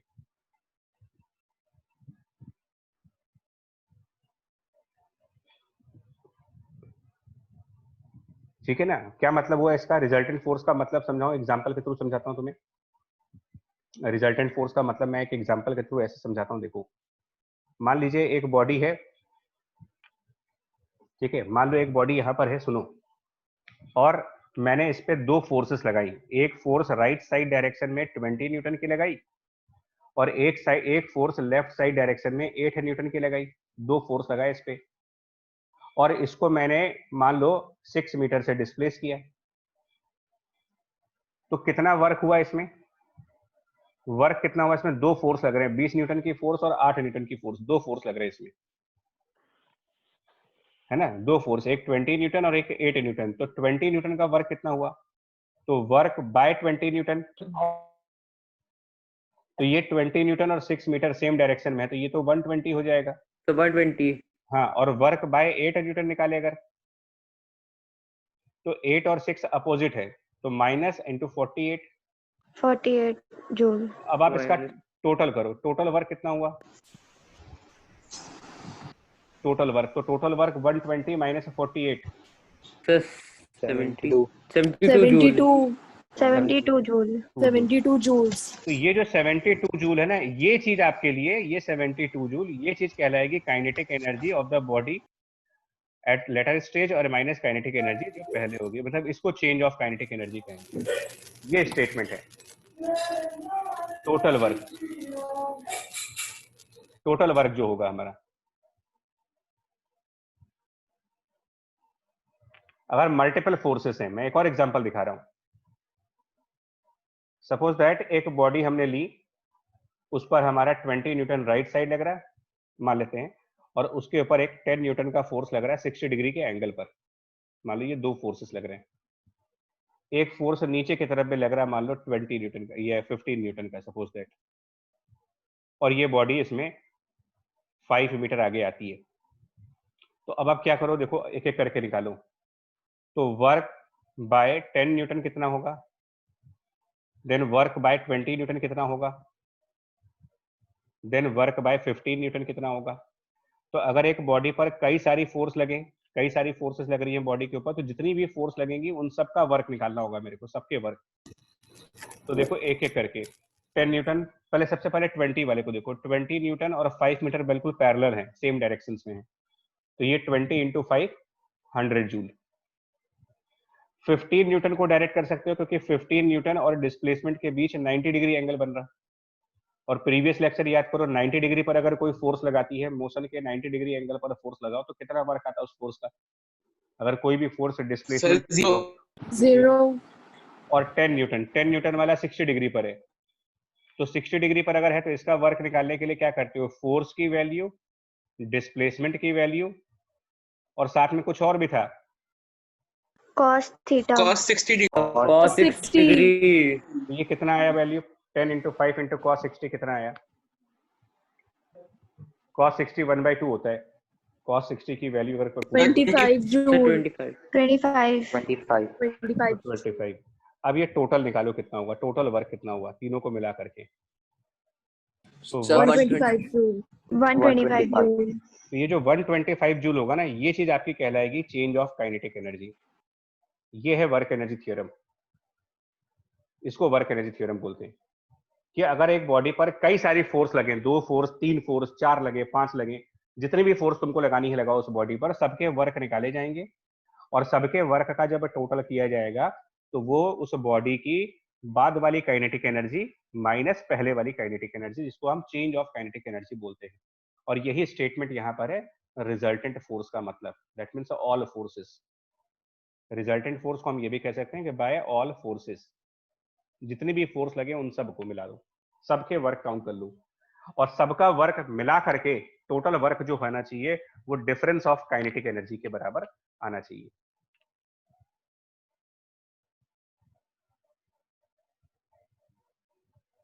आया पॉइंट समझ में ये चीज? Yes, sir. Yes, sir. चलो देखो कुछ एग्जांपल, जैसे कि 30 gram bullet initially travelling at 500 metre per second penetrates 12 centimetre into a wooden block, what average force does it exert. सुनिएगा, तो मतलब इनका ये कहना है कि भाई हमारे पास कोई वुडन ब्लॉक है और एक बुलेट हमने उसमें फायर की, ठीक है, मान लेते हैं कि इधर की तरफ हमने कोई एक बुलेट फायर की उसके अंदर, और वो बुलेट, उसका मास कितना डिफाइन किया गया, देखो बुलेट का मास कितना दिया है क्वेश्चन में, तो वो सब दे रखा है ना 30 ग्राम, उसको कन्वर्ट कर लेंगे अभी किलोग्राम्स में कन्वर्ट करना होगा। तो 30 ग्राम की बुलेट कितनी स्पीड से चल रही है, ये कितनी स्पीड से, तो क्वेश्चन में बोला गया ये चल रही है 500 मीटर पर सेकंड से, और ये इस वुडन प्लैंक उस वुडन बॉक्स के अंदर जा करके कितना पेनिट्रेट करता है, पेनिट्रेट करता है 12 सेंटीमीटर, यानी कि 12 सेंटीमीटर आगे जा करके ये बुलेट स्टॉप हो जाती है।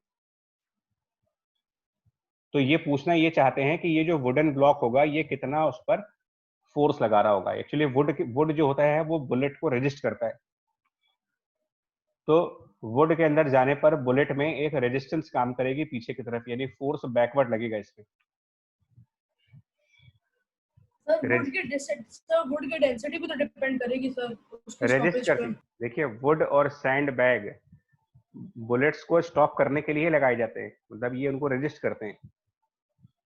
तो इसमें देखो हम ये लगाएंगे वर्क डन बराबर के लेटर स्टेज पर, मतलब बाद वाली स्टेज पर, और के पहले वाली स्टेज पर। तो इसमें पहले बाद वाली स्टेज पर कितनी काइनेटिक एनर्जी है लेटर में जब वो बुलेट स्टॉप हो जाएगी? तो अगर ये 0 जीरो, जीरो और Zero. पहले वाला हाफ 30 ग्राम है, तो 30/1000 किलोग्राम। 0.03 kg. हाँ, और 500 उसकी स्पीड है तो उसका स्क्वायर। और work done force into displacement, तो फोर्स लेफ्ट साइड पर है, डिस्प्लेसमेंट राइट साइड पर है, तो वर्क में भी एक माइनस साइन लगाओगे और वो लिखोगे कैपिटल एफ फोर्स और डिस्प्लेसमेंट 12 सेंटीमीटर, तो 12 डिवाइडेड बाय 100 मीटर। अब यहाँ से एफ की वैल्यू निकाल लो, इससे एफ की वैल्यू निकाल सकते हो कितनी आएगी। ठीक है, हाँ ये भी 450 आ रही है सर ना, ठीक है। एफ श्योर नहीं है बट अभी जो बताया 450 न्यूटन आ रही है कैलकुलेट करने के बाद, तो इसको आप वेरीफाई कर लेना आंसर को।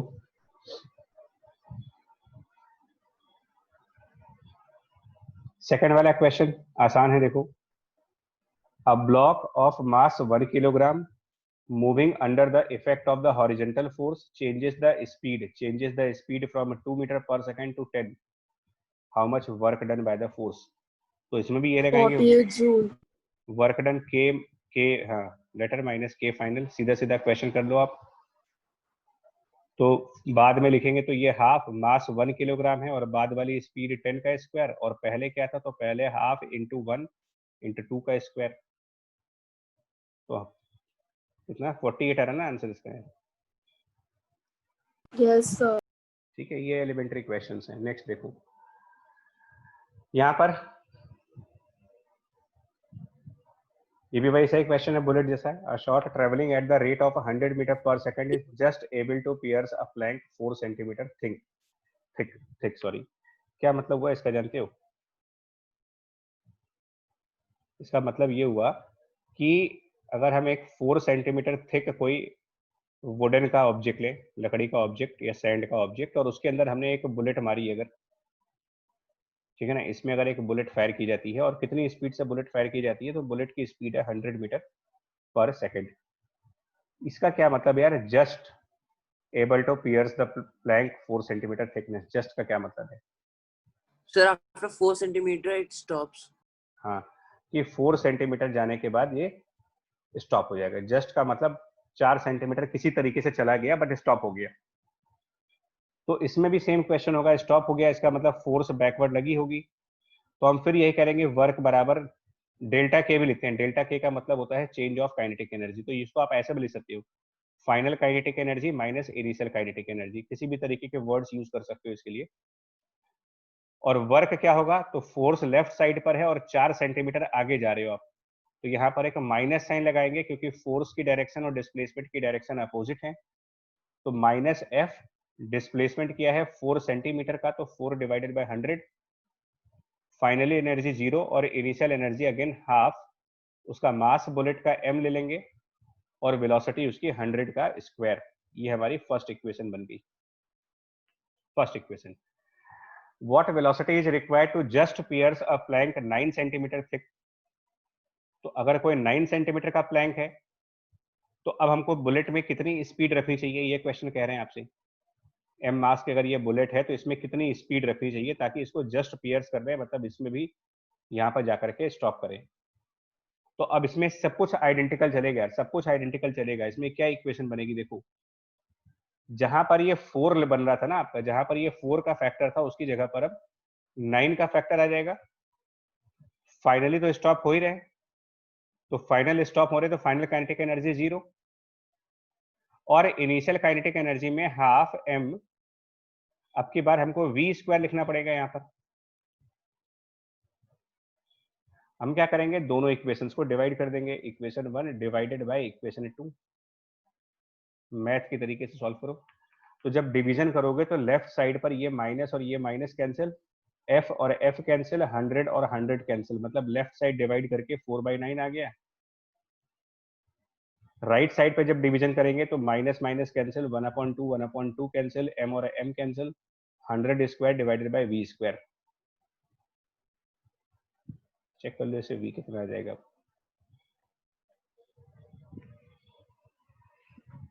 सर 150।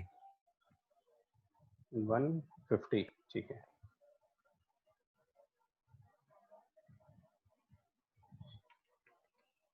तो ये इसके एप्लीकेशंस हैं।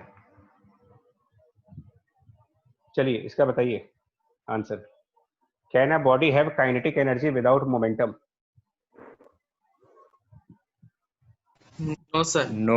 Sir, it is not No, possible. sir. No, sir. चलिए ठीक। A bomb explodes from rest. No force is given by the external agent. Then how it is possible that fragments of the bomb get kinetic energy? Sir, nuclear energy. अरे ये वाला बम दिवाली वाला है, दिवाली में nuclear bomb फोड़ते हो कि कौन सा बम फोड़ते हो? हैं, मुर्गा छाप लाते हो? कौन सा छाप लाते हो? कौन सी ब्रांड का लाते हो? सर बॉम्ब नहीं फोड़ते सर, सर पटाखे नहीं देखिए, फोड़ते। हाँ हाँ, सर ब्रांड के तो सर बहुत सारे आते हैं। ईगल सबसे अभी तक सर अच्छे ईगल लगे लाते थे। हैं। ईगल ही अच्छे Eagle. लगे हम तो सर। पटाखे ही नहीं फोड़ते। नहीं नहीं, फोड़ो फोड़ो फोड़ो। हाँ, अभी सर देखिए। फोड़ेंगे तो एसएसके सर पॉल्यूशन बहुत होगा अच्छी सर। है सर। इससे ज्यादा अच्छा दुनिया में परफेक्ट कोई नहीं होगा। पटाखे भी नहीं छोड़ते, आईपीएल तक नहीं देखते, कुछ नहीं देखते, पढ़ाई के अलावा कुछ नहीं किया आज तक। हाँ, नहीं सर, पढ़ाई के अलावा बहुत कुछ किया है। सर क्या होगा इसका? Chemical energy, conversion of chemical energy into kinetic energy. अरे उसमें बारूद भरा होता ना यार, ये सर। तो वो बारूद क्या है, केमिकल से तो है। सिल्वर कलर के बारूद नहीं आते हैं जो सूख जाते हैं तो खराब लगते हैं। तो Yes, sir. How can the conservation of mechanical energy be understood in the case of simple pendulum? तो इसको थोड़ा सा भी होल्ड करो, है ना, इसको हम अलग से डिस्कस कर लेंगे। A truck and the car moving with the same kinetic energy are stopped by applying same retardation force. Which one will stop at a smaller distance? एक ट्रक और एक कार दोनों के पास सेम काइनेटिक एनर्जी है और दोनों को stop करना है by applying same retarding force. तो which one will stop at a smaller distance? अब इधर ठीक है, sir car. Car. Sir car. Prakar. अच्छा अब सुनिएगा, क्वेश्चन में क्या कहना चाह रहे हैं कि ठीक है आपके पास एक बढ़िया आपकी ड्रीम कार, ठीक, तो आपकी जो ड्रीम कार है मान लो उसमें m मास है, उसमें v वेलोसिटी है, ठीक है, दैट मीन्स, और इसको आप क्या कर रहे हो, इसमें उल्टी डायरेक्शन में फोर्स लगाना है ना, तभी तो रुकेगी कोई चीज। इधर फोर्स लगा रहे हो और क्वेश्चन कह रहा है कि ये कार जो है वो आगे जाकर के स्टॉप हो गई, कुछ दूर जाकर के रुक गई। तो फोर्स लगाई कैसे है, ब्रेक लगा करके, सुनो ब्रेक लगाई जा रही है इसमें, है ना, ये स्टॉप हो जाती है। कितना डिस्टेंस के बाद, मान लो ये ऐसे डिस्टेंस जाने के बाद स्टॉप हो गई। तो ये बताओ हम लगाएंगे इसमें कौन सा concept, work is equals to change of kinetic energy. तो पहले वर्क कितना किया, पहले तो बताओ पॉजिटिव वर्क कर रहे हैं कि नेगेटिव वर्क कर रहे हैं यहाँ पर। तो फोर्स का डायरेक्शन देखो और डिस्प्लेसमेंट की डायरेक्शन देखो, डिस्प्लेसमेंट हो रहा है आगे की तरफ, फोर्स लग रहा है पीछे की तरफ। किस टाइप का नेगेटिव वर्क है ना, नेगेटिव। तो माइनस एफएस। और चेंज ऑफ काइनेटिक एनर्जी में फाइनल काइनेटिक एनर्जी क्या होगी इसमें, फाइनली स्टॉप कर गए जब, तो फाइनल काइनेटिक एनर्जी 0 और माइनस इनिशियल काइनेटिक एनर्जी, ये हो गई हमारी फर्स्ट इक्वेशन। सिमिलरली अगर हम फॉर ट्रक की बात करें, ट्रक की इक्वेशन बनाओ सिमिलरली, तो सब कुछ वैसे ही होगा, वो ट्रक का माइनस, ज्यादा मास होता है तो सर उसकी काइनेटिक एनर्जी ज्यादा होगी। भाई साहब आप क्वेश्चन पढ़ो, मास जरूर ज्यादा है लेकिन वो कह रहे हैं दोनों के पास सेम काइनेटिक एनर्जी है। सर काइनेटिक एनर्जी सेम है। इसका मतलब ट्रक का मास ज्यादा होता है तो ट्रक चलती भी तो स्लो है, और कार का मास कम होता है तो स्पीड ज्यादा होती है कार में। दोनों में कॉमन क्या है? Kinetic energy. अब बताओ, और दोनों में सेम फोर्स भी लगाई है, सेम फोर्स। तो फोर्स भी आप सेम लगा रहे हो, काइनेटिक एनर्जी भी सेम रख रहे हो, तो ये जो कैपिटल एस है ये किसमें ज्यादा आ जाएगा? सर कार में। सर सेम आएगा। नहीं सेम आएगा। दोनों के लिए एक ही नहीं आ जाएगा यार? भाई आप देखो क्या लिखोगे, अच्छा ये बताओ, मैं लिख के दिखा दे रहा हूं। यहाँ पर ये जो डिस्प्लेसमेंट है ये कार का डिस्प्लेसमेंट है और एक काइनेटिक एनर्जी कार की है। तो तुम्हारा इक्वेशन क्या बन रहा है कि displacement of car is equal to kinetic energy of car divided by F. और सिमिलरली यहाँ पर क्या होगा, डिस्प्लेसमेंट ऑफ ट्रक, और ये काइनेटिक एनर्जी ट्रक की बनेगी। तो यहाँ पर होगा displacement of truck equal to kinetic energy of truck divided by F. Question तो पढ़ो एक बार जरा, अपने हिसाब से मत चलो। क्वेश्चन में ये जो काइनेटिक एनर्जी ऑफ कार है और kinetic energy of truck, numerator दोनों का सेम दे रखा है, और सेम फोर्स मतलब डिनोमिनेटर भी सेम है, इसमें फोर्स भी सेम है, न्यूमरेटर भी सेम है, डिनोमिनेटर भी सेम है। तो अब बताओ किसका डिस्प्लेसमेंट ज्यादा हुआ? Sir same. Same. Same. Same हो जाएगा। ये क्वेश्चन फंस जाते हैं लोग। They both will stop at the same distance.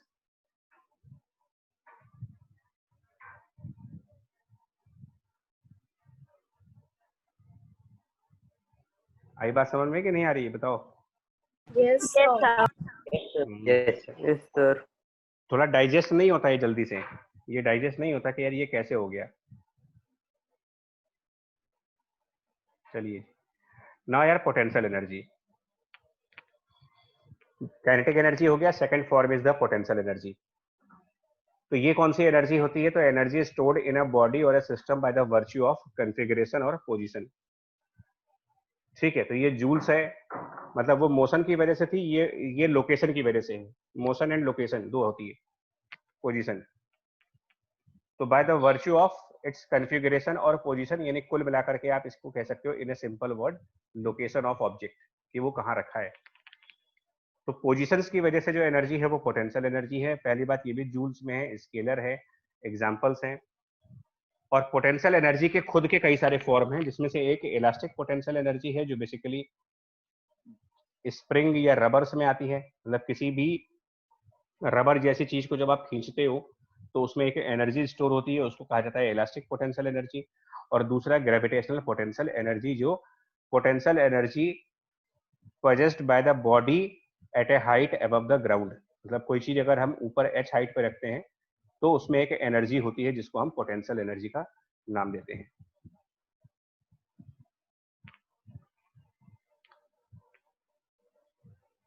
ठीक है,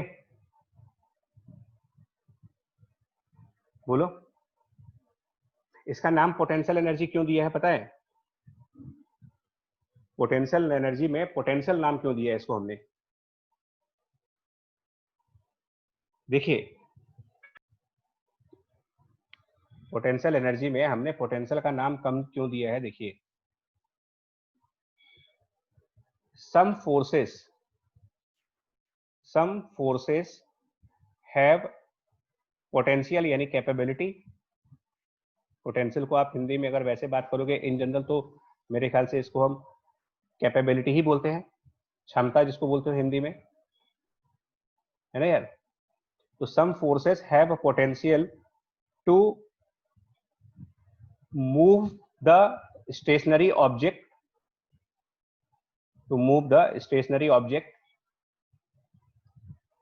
once object is allowed, यानी कि allowed का मतलब होता है released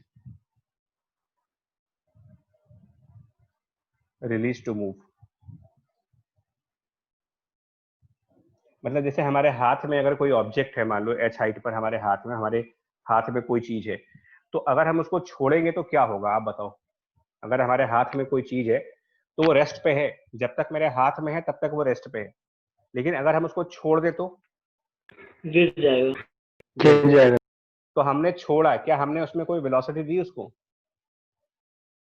Yes, sir. छोड़ना वेलोसिटी नहीं होता है, किक करना वेलोसिटी sir. होता है। No, sir.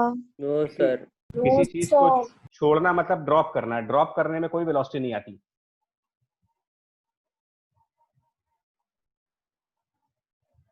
ड्रॉप करने में, अभी इधर रुको बच्चे, ड्रॉप करने में कोई वेलोसिटी नहीं आती। फिर भी हम कोई बॉडी छोड़ देते हैं तो देखिए, ड्रॉप करना और थ्रो करने में फर्क होता है। जब आप किसी चीज को थ्रो करते हो तो वेलोसिटी होती है उसमें। ड्रॉप करने का मतलब हमने उसमें कोई वेलोसिटी नहीं दी। फिर वो कैसे चल रही है? अपने आप वो बॉडी कैसे चलने लगी? सर एक्सेलरेशन होता है ग्रेविटी की वजह से। तो इसका मतलब ग्रेविटी में कैपेबिलिटी है ना कि एक जीरो वेलोसिटी की बॉडी को वो मूव कर देगी, अपने आप मूव कर देगी। ग्रेविटी के अंदर ये कैपेबिलिटी है? बोलिए। Yes, sir. Yes, sir. क्या स्प्रिंग में ऐसी कैपेबिलिटी है?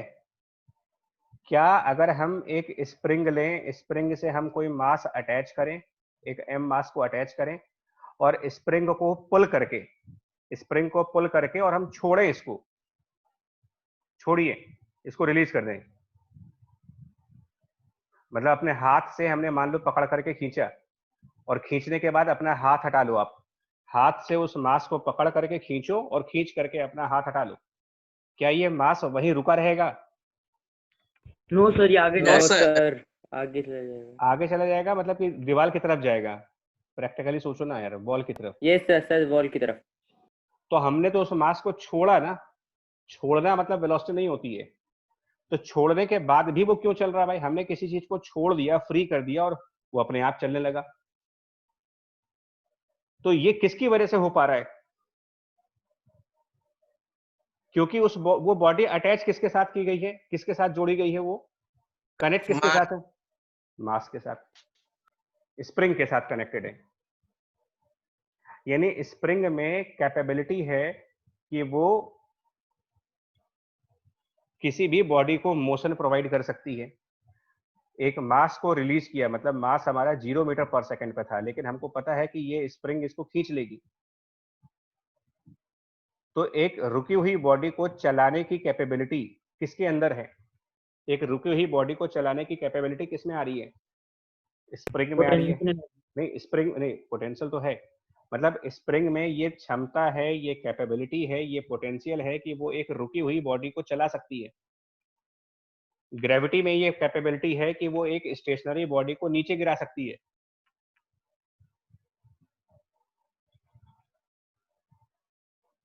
समझ पा रहे हो ना इसको? तो जिन फोर्सेस में ये कैपेबिलिटी होती है, मतलब ये सब कुछ करने की काबिलियत होती है उनके अंदर, काबिलियत कह लो, उसी को पोटेंशियल कह सकते हो, कैपेबिलिटीज, तो हम कहते हैं कि उनके पास एनर्जी है और उसी एनर्जी को हम नाम देते हैं पोटेंशियल एनर्जी। अब ये अलग अलग नाम से आती है। अगर वो ग्रेविटी की कैपेबिलिटी है तो हम उसको ग्रेविटेशनल पोटेंशियल एनर्जी का नाम देते हैं। अगर वो स्प्रिंग की कैपेबिलिटी है तो हम उसको इलास्टिक पोटेंशियल एनर्जी का नाम देते हैं। जैसे कि, और सुनो, अगर दो चार्ज,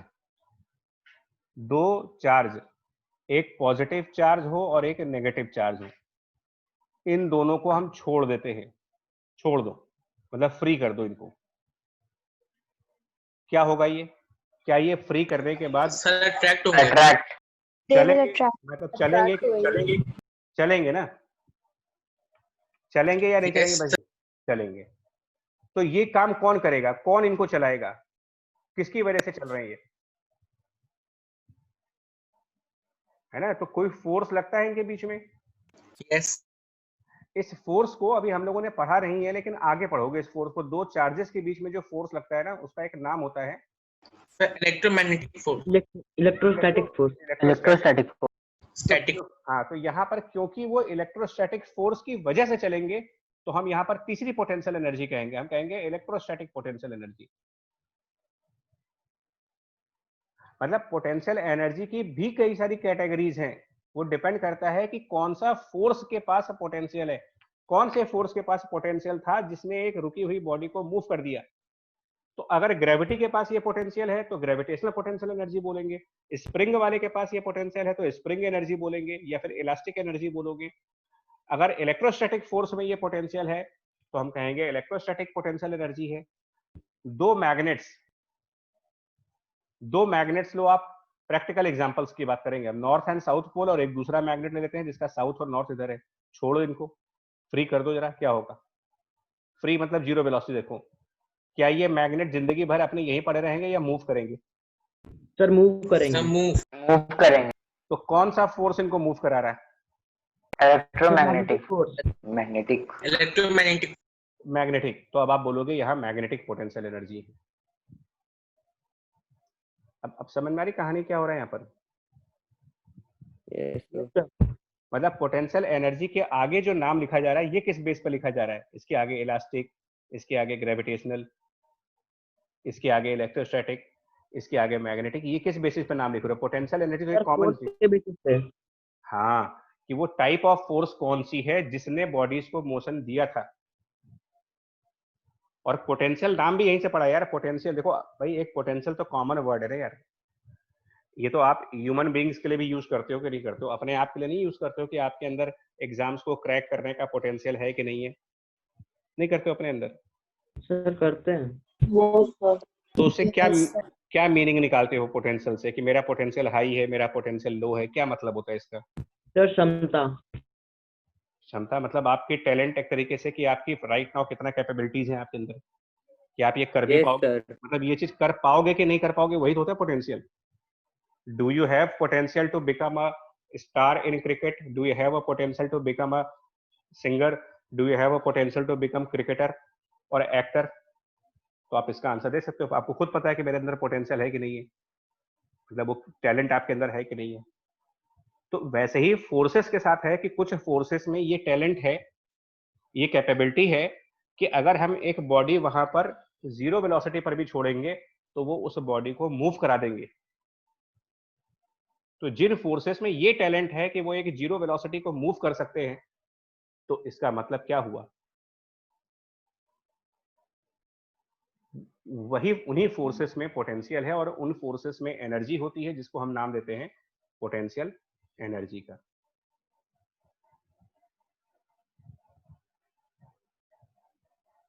डन? बोलिए, नाम समझ में आया कि नाम कैसे पड़ा इसका?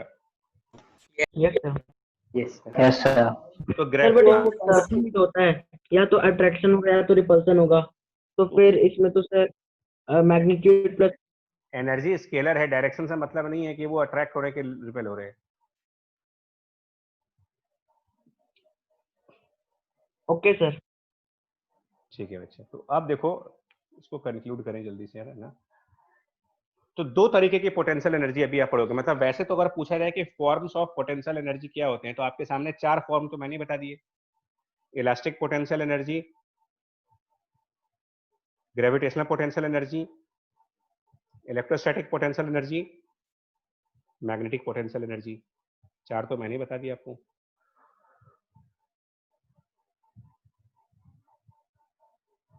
ठीक है बच्चे जी? चलो। Yes sir. हाँ, अब ये बताओ, अब इनको डिफाइन करना। तो सबसे पहले हम डिफाइन करेंगे ग्रेविटेशनल पोटेंशियल एनर्जी को। कैसे डिफाइन करेंगे यार? पहले डेफिनेशन देंगे ग्रेविटेशनल पोटेंशियल। तो potential energy possessed by the body at a height is called the gravitational potential energy. इनका क्या कहना जानते हो? कि अगर मान लो कोई मास m है और उसको हम लिफ्ट करते हैं, अगर एक मास को लिफ्ट करें h हाइट पर, तो हम कितना काम करेंगे किसी चीज को उठाने में? ये तो डेली एक्टिविटी है आपके घर में यार, डेली एक्टिविटी आप घर में करते हो। कोई चीज जमीन पे पड़ी है और उसको उठा करके टेबल पर रखना है मान लो, तो ये वर्क है या नहीं है? पहले बताओ, जमीन पे पड़ी हुई चीज को। अच्छा नहीं सर, सर है। सर है पर कितना वर्क आपने लिफ्ट करने में किया? किसी चीज को लिफ्ट करने में क्या वर्क करते हो उठाने में? सर पहले हाइट, फिर फोर्स, तो फोर्स इंटू हाइट ग्रेविटी के आगे और डिस्प्लेसमेंट। फोर्स इंटू हाइट तो वर्क करोगे, क्योंकि हाइट तो डिस्प्लेसमेंट होगा। जितनी हाइट पे उठाओगे ये तो डिस्प्लेसमेंट हुआ इसका। Yes sir. और आप कितना फोर्स लगाओगे, ग्रेविटी से तो ज्यादा ही, ग्रेविटी के बराबर ही लगाओ कम से कम। तो work done on a body in lifting it to a height h is force of gravity into displacement mgh। मतलब एक्चुअली जो आपका लिफ्ट करने वाला फोर्स है, जो फोर्स आप लिफ्ट करने के लिए लगा रहे हो ना, वो और नीचे इसका mg बराबर होने चाहिए, कम से कम बराबर होने चाहिए, कम से कम बराबर होना चाहिए। देखो एक और बात बताना, सुनो एक और बात बताना, अगर हम लिफ्टिंग फोर्स ग्रेविटी के बराबर रख करके ऊपर चल रहे हैं, मतलब कोई चीज हाथ से पकड़ा है, मतलब किसी पर्सन ने हाथ से पकड़ लिया और हाथ से पकड़ के उठा रहे हो आप, समझो, तो आप हाथ से जो फोर्स लगा रहे हो वो लिफ्ट फोर्स है अपना। किसी चीज को हाथ से पकड़ करके उठाना है आपको, तो आप बाय हैंड जो फोर्स लगा रहे हैं वो लिफ्टिंग फोर्स है, और आप उस mg के बराबर ही लगा रहे हो। तो मुझे ये बताओ, इसके बॉडी में कितना एक्सेलरेशन आएगा यार न्यूटन लॉ के हिसाब से। इसमें दो फोर्स लगा रहे हैं हम लोग, दो फोर्स, एक फोर्स ऊपर की तरफ जो आप लिफ्ट करने के लिए लगा रहे हो, जो बाय हैंड लगा रहे हो, और एक फोर्स नीचे mg लगा रहे हो। और मैं कह रहा हूं कि लिफ्ट करने वाली फोर्स mg के बराबर लेके चल रहा हूं मैं, तो ऊपर भी उतना ही फोर्स, नीचे भी उतना ही फोर्स, टोटल फोर्स कितना हो गया इस क्वेश्चन में? सर नेट फोर्स 0 हो गया। नेट फोर्स 0 हो गया, तो न्यूटन लॉ के हिसाब से एक्सेलरेशन कितना हो गया? सर एक्सेलरेशन भी 0 हो गया। एक्सेलरेशन 0 हो गया। इसका मतलब क्या? एक्सेलरेशन 0 होने का क्या मतलब है कि क्या इसकी स्पीड बढ़ेगी या कम रहेगी या कांस्टेंट रहेगी? Sir constant. स्पीड अगर कांस्टेंट रहेगी तो इसका मतलब काइनेटिक एनर्जी में कोई चेंज नहीं आएगा। Yes sir. Yes sir. Change of kinetic energy 0। Yes sir. ठीक, आप बताओ एनर्जी के कितने फॉर्म थे? सुनना, एनर्जी के कितने फॉर्म बताए गए थे आपको? एनर्जी के form, kinetic energy, potential energy, heat, sound, electricity, light, nucleus. दिन भर घर में कोई ना कोई सामान उठाते हो, कितनी बार उसमें से हीट निकल के आती है? कितनी बार ऐसा होता है कि सामान उठाने पर हीट आती है उसमें? होता है कभी? सर कभी नहीं होता। सामान उठाने में आवाज आ रही है कि भैया मुझे ना उठाओ। लाइट जल जाए, न्यूक्लियस फंस जाए, केमिकल ब्लास्ट कर जाए, कुछ नहीं होता ये सब।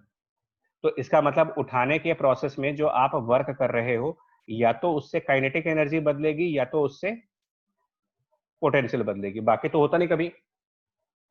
और जब एक्सेलरेशन हो ही नहीं रहा है तो काइनेटिक भी नहीं बदल रहा है, ये भी खत्म हो गया। तो इसका मतलब उठाने में जो हम काम करेंगे वो कहाँ जाएगा फिर? अब सर एनवायरनमेंट में ट्रांसफर हो जाएगा। नहीं बच्चा, देखो एनर्जी क्रिएट और डिस्ट्रॉय नहीं हो सकती ना। तो हमने उठाया तो हमने काम तो किया, लेकिन हमारा काम फिर गया कहाँ? जब वो काइनेटिक में नहीं गया, हीट में नहीं गया, साउंड में नहीं गया, लाइट में नहीं गया, न्यूक्लियर में नहीं गया, केमिकल में नहीं गया, तो फिर कहाँ चला गया? सर मस्कुलर एनर्जी में। अबे एक बचा है भैया, एक बचा है, पोटेंशियल एनर्जी। एनर्जी। और इसीलिए हम कहते हैं कि जो हमने लिफ्ट करने में काम किया है वो पोटेंशियल एनर्जी में चला जाता है। इसीलिए पोटेंशियल एनर्जी का फॉर्मूला mgh बन के आता है, क्योंकि हमने mgh का काम किया और वो काम सिर्फ पोटेंशियल में ही जा सकता है और कहीं नहीं जाता है। मेरा क्वेश्चन है कि पोटेंशियल एनर्जी mgh के बराबर क्यों है? इसलिए है कि जब हम बॉडी को लिफ्ट करेंगे ऊपर और फोर्स लगाएंगे mg का, तो फोर्स mg और डिस्प्लेसमेंट h को मल्टीप्लाई करके हमने इतना वर्क किया। और जब हम कहते हैं ना कि वी आर डूइंग वर्क, तो इसका क्या मतलब होता है? वी आर डूइंग वर्क का मैथमेटिकल छोड़ दो, फिजिकली इसका मतलब क्या होता है? वी आर डूइंग वर्क मतलब we are giving some energy. तो we are doing some work, that means we are giving energy, and if we are giving energy, that energy cannot be destroyed. That energy can be converted as a kinetic energy, as a potential energy, as a heat energy, as a sound energy, as a light energy, as a nuclear energy, as a chemical energy. But lifting के process में आज तक कभी sound नहीं आया, light नहीं आई, heat नहीं आई, nuclear नहीं आया, केमिकल नहीं हुआ। सर वो एक पर्टिकुलर अलग तरीके की सर एनर्जी जो से रिलेटेड होती है सर, तभी उसी में कन्वर्ट होती है। तो उसी स्पेशल टाइप को तो पोटेंशियल का नाम दे दिया तुमने। Yes sir. इसीलिए कह दिया कि ये पोटेंशियल एनर्जी mgh के बराबर होगी। सर एक डाउट है हम्म सर। सर पहले आपने बताया था कि वर्क हम लोग लेते हैं एवरेज फोर्स इनटू डिस्प्लेसमेंट। वो तब लेते तो हैं ना सर जब यहाँ हम अपना फोर्स वेरी करें। हम अपना फोर्स वेरी नहीं कर रहे हैं यहाँ पर। सर ग्राउंड पे तो 0 फोर्स लग रहा है ना। कहाँ जीरो लग रहा है? हम तो उठाएंगे ना। मान लो 20 किलो के सामान उठाना है तो आप 20 किलो के बराबर का फोर्स तो लगाओगे तभी तो उठेगा वो। 20 किलो से ज्यादा ही लगाना पड़ेगा। बट इसमें नॉर्मल रिएक्शन फोर्स इफेक्ट होता होगा देखिए क्योंकि कांटेक्ट फोर्स है। नॉर्मल खत्म हो जाएगा ना, जब एक बार उठ जाएगा तो खत्म हो जाएगा। बॉडी एक बार उठ गई तो फिर तो नॉर्मल खत्म हो गया। नॉर्मल तो कांटेक्ट फोर्स होता है जब ग्राउंड के कांटेक्ट में रहे ही नहीं हम। पर ग्राउंड से परपेंडिकुलरली रहे तो क्या मतलब? सर बोला अगर कॉस 90 होगा तब। यस सर, भले ही सर वो छू नहीं रहा है ग्राउंड को, पर सर उसका एंगल से 90 है तो। अबे जब छू ही नहीं रहा तो नॉर्मल लगेगा कहाँ से? नॉर्मल कांटेक्ट टच करने से होता है। सर जैसे ह्यूमन बींग्स छुएंगे ना उस बॉक्स को तो उठाने हाँ। में तो उसका कांटेक्ट होगा। तो वो नॉर्मल नहीं है, उसको लिफ्टिंग फोर्स नाम दिया है। नॉर्मल दो सरफेस के बीच होता है। ह्यूमन बीइंग का हाथ सरफेस नहीं होता है। हाथ से किसी चीज को पकड़ के उठाना और किसी सरफेस पर रखने में फर्क होता है। हैंड वाली फोर्स को हम अलग कैटेगरी में डालते हैं। फोर्स बाय द हैंड, उसी को तो लिफ्ट फोर्स का नाम दे रहे हो। नॉर्मल लिफ्ट फोर्स और नॉर्मल जो सर दूसरे फोर्सेस होते हैं उनमें अंतर होता है। अंदर नहीं होता, हमने इनको डिफरेंशिएट कर रखा है। कि हम किसी भी बॉडी को अगर हाथ से पुश और पुल करेंगे तो उसको हम नॉर्मल का नाम नहीं देते। जैसे हमारे लिए मतलब होता सब एक ही फोर्स है, हमने अलग अलग नाम दिए हुए हैं। अब तो फोर्स तो वैसे सभी एक ही हैं। पुश और पुल दो ही फोर्सेस होती हैं। तो या तो आप पुश, तो आप किसी जगह पर पुश करने को नॉर्मल कह देते हो और किसी जगह पुश करने को टेंशन कह देते हो, किसी जगह पुश करने को कुछ और नाम दे देते हो।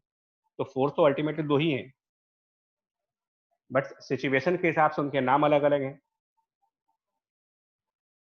सर जो पोटेंशियल एनर्जी है उसमें कोई सा भी एंगल वेरी मतलब उसमें कोई सा भी एंगल का मायने नहीं होगा ना।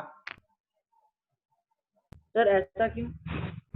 स्केल एंगल डायरेक्शन कहाँ से आ रहा है भाई? एनर्जी की क्वांटिटी में डायरेक्शन कहाँ है? स्केलर क्वांटिटीज में आप क्यों डायरेक्शन को इन्वॉल्व कर रहे हो? सर पर अगर हम करते हैं सर नेगेटिव में आ जाता है सर कभी कभार आंसर। सर जैसे वर्क ये स्केलर क्वांटिटी है ना, तो सर उसमें तो सर डायरेक्शन को इन्वॉल्व किया जाता है, सॉरी इसको एंगल को इन्वॉल्व किया जाता है। सर एक्चुअली में सर दो वेक्टर जो मिलते हैं सर एक स्केलर बनता है सर, इसीलिए। सुनो, तुम ये कह रहे हो कि तुम लोग ना क्वेश्चन नहीं पूछ पा रहे हो मेरे ख्याल से सही से। हम इस मास को लिफ्ट करना है। तुम क्या कह रहे हो कि हम लिफ्ट करने का फोर्स किसी डायरेक्शन में लगाना चाहते हैं? यस सर, एक परफेक्ट एंगल पे सर पर लिफ्ट हो जाए वो ग्राउंड ऐसे से लगा, सटा चलो ना ऐसे हो। ऐसे लगा दें। यस सर ये सही है। चलो तो लिफ्ट होकर के चला गया, मान लो यहाँ चला गया। अब लिफ्ट तो फिर ये ऊपर नहीं होगा ना, लिफ्ट तो फिर ये एंगल पे ही होगा। यस सर, पर कुछ ऐसा लिफ्ट हो जो ग्राउंड से सरफेस पे कांटेक्ट में ना हो। चलो मान लेते हैं। तो अब ये मान लो, ये सुनो मेरी बात, मान लो ये ऐसे डिस्टेंस उठा। अब हम यहाँ पर एक ट्रायंगल बना रहे हैं, ठीक है? इस ट्रायंगल में इसको डी कह दे रहे हैं, इसको एच कह दे रहे हैं। तो तुमने कितना वर्क किया भाई लिफ्ट करने में? तुमने कितना काम किया? तुमने कितना वर्क किया यहाँ सर पर D lift? Square plus H square.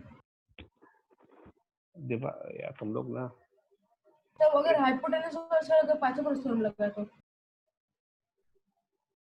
Triangle of vector लग जाएगा इसमें। तुम लोग ना गड़बड़ कर रहे हो। अब इस समय कंफ्यूजन में हो तुम लोग, खुद बहुत तगड़े कंफ्यूजन में बैठे हो इस समय।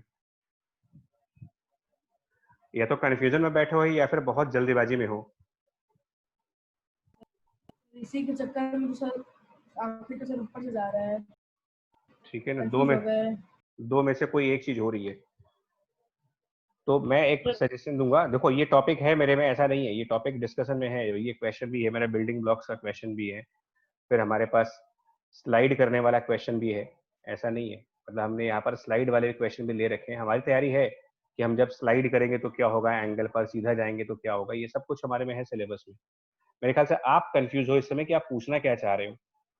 तो मैं एक बार बोलूंगा, थोड़ा सा अपनी डाउट क्लियर करो पहले। मतलब ऐसा ना हो ना कि मैं कुछ और बताऊं तुम कुछ और पूछ रहे हो।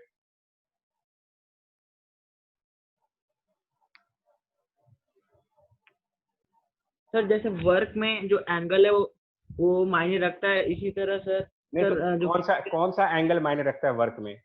सर जैसे कॉस थीटा कोई सा अबे तो एंगल थीटा किसके बीच का एंगल होता है? डिस्प्लेसमेंट और फोर्स के बीच का। ठीक है, तो यहाँ पर डिस्प्लेसमेंट और फोर्स के बीच में कितना एंगल हुआ है? Sir theta angle. क्यों, डिस्प्लेसमेंट किधर कर रहे हो? सर डिस्प्लेसमेंट कर रहे हैं right sir side. 0 degree displacement तो सर फॉरवर्ड होगा। डिस्प्लेसमेंट तो तुमने ये नहीं किया है, डिस्प्लेसमेंट तो तुमने एंगल पर किया है ना, डिस्प्लेसमेंट कौन सा यस ऊपर है? सर।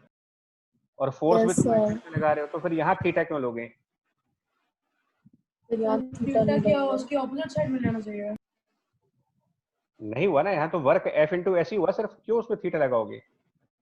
मैं ये तो कह रहा हूँ कि फॉर्मूला ब्लाइंडली याद करने से थोड़ी फायदा होगा यार, आप समझो भी तो। आपको ये बताना पड़ेगा कि आपने लिफ्ट किस तरफ किया है, बॉडी मूव किस तरफ हुई है। तो लिफ्टिंग और मोशन तो सेम डायरेक्शंस में हो रहे हैं, तो इनमें थोड़ी थीटा आ जाएगा।